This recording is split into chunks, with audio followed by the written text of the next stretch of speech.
اللہ کا ایک قانون عذاب ہے، ایک قانون کے تحت ہوتا ہے جو کچھ ہوتا ہے، اللہ کا ضابطہ ہے۔ قرآن اس کے لیے لفظ سنت استعمال کرتا ہے، وَلَن تَجِدَ لِسُنَّتِ اللَّهِ تَبْدِيلًا وَلَن تَجِدَ لِسُنَّتِ اللَّهِ تَحْوِيلًا۔ اللہ کی سنت، اللہ کے قواعد و ضوابط میں کوئی تغیر نہیں ہوتا۔ اور وہ سنت کیا ہے؟ کافروں پر عذاب اس دنیا میں صرف اس صورت میں آتا تھا کہ کوئی رسول آئے اور ان میں اتمام حجت کر دے، پھر اگر وہ بحیثیت مجموعی وہ قوم رسول کا انکار کرے تو اس قوم کو ختم کر دیا جاتا تھا۔ صرف رسول بچا لیے گئے اور ان کے ساتھی اہل ایمان بچا لیے گئے۔ اب ظاہر بات ہے کہ اب تو کوئی رسول آئیں گے نہیں، لہذا اس نوع کا عذاب کسی کافر قوم پر نہیں آئے گا قیامت تک، اس لیے کہ کافروں پر عذاب کے لیے یہی قاعدہ ہے۔ اب جو عذاب آئے گا ان پر جو عذاب ہے وہ آخرت کا عذاب ہے، اصل عذاب تو آخرت کا ہی ہے نا، اصل زندگی آخرت کی ابدی زندگی ہے۔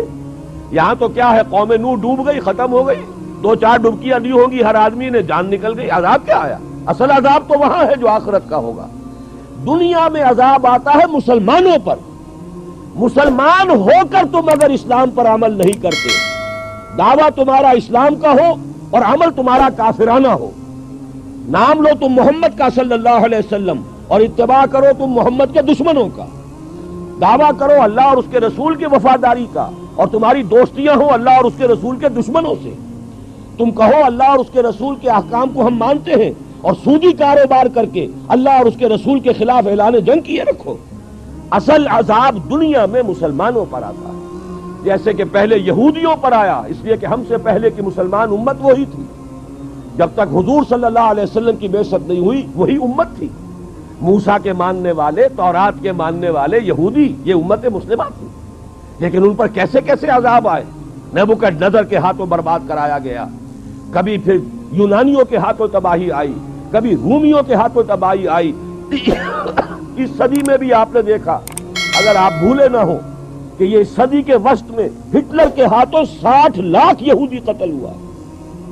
یہ کون ہے؟ اللہ کو بھی مانتے ہیں، حضرت موسیٰ کو بھی مانتے ہیں، تورات کو بھی مانتے ہیں، وہ تو مدعی ہیں اللہ اور اس کے رسول کے ماننے والے، لیکن یہ کہ ان پر جو عذاب آئے وہ آپ کے سامنے ہے۔ اسی طرح کا عذاب ہم پر آ رہا ہے کہ تم نام لیتے ہو ہمارا اور عمل تمہارے خلاف ہے۔ لما تقولون ما لا تفعلون کبر مقتا عند اللہ ان تقولوا ما لا تفعلون، کیوں کہتے ہو جو کرتے نہیں ہو؟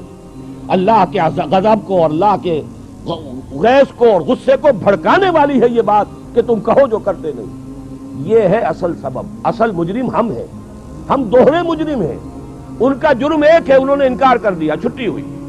ہم ہیں کہ جو ہر روز کہتے ہیں ایاک نعبد و ایاک نستعین، اور پھر اس دن میں 50 مرتبہ اللہ کا حکم توڑ رہے ہیں۔ پوری زندگی ہماری گزر رہی ہے، 5 وقتہ نمازی زیادہ بڑا مجرم ہے اس وقت، اس لیے کہ وہ 23-24 مرتبہ 25 مرتبہ 27 مرتبہ دہراتا ہے ایاک نعبد و ایاک نستعین، اور پھر باہر نکل کر جو کام کرتا ہے وہ اس کے خلاف ہے۔ یہ ہے اصل میں سبب، اور یہ جان لیجئے جو عذاب ہم پر آ رہا ہے اللہ کا وہ اس وجہ سے آ رہا ہے۔ ہمارا کام تو یہ تھا کہ ہم دین کے علمبردار ہیں، دین کا ایک نظام دنیا کے سامنے پیش کریں۔ ابھی بڑا اچھا لفظ استعمال کیا ہے توکل صاحب نے، ماڈل دو نا۔ ایک انفرادی ماڈل ہوتا ہے، حضور صلی اللہ علیہ وسلم اپنی ذات میں ماڈل تھے، لقد کان لکم فی رسول اللہ اسوۃ حسنہ، لیکن حضور نے صرف ذاتی اور انفرادی ماڈل نہیں دیا، ایک اجتماعی ماڈل فراہم کر دیا، نظام قائم کر کے دکھا دیا۔ یہ ہے اللہ کا دین، یہ ہے اس کا سیاسی ڈھانچہ، یہ ہے اس کا معاشی ڈھانچہ، یہ ہے اس کی معاشرت، یہ ہے اس کی فیملی لاز، یہ ہے اس کے اندر تمام قوانین فوجداری اور دیوانی، یہ ہے یہاں پر قانون شہادت، یہ ہے سارا نظام۔ دیکھ لو، ٹھوک بجا کر دیکھ لو، یہ نظام ہے۔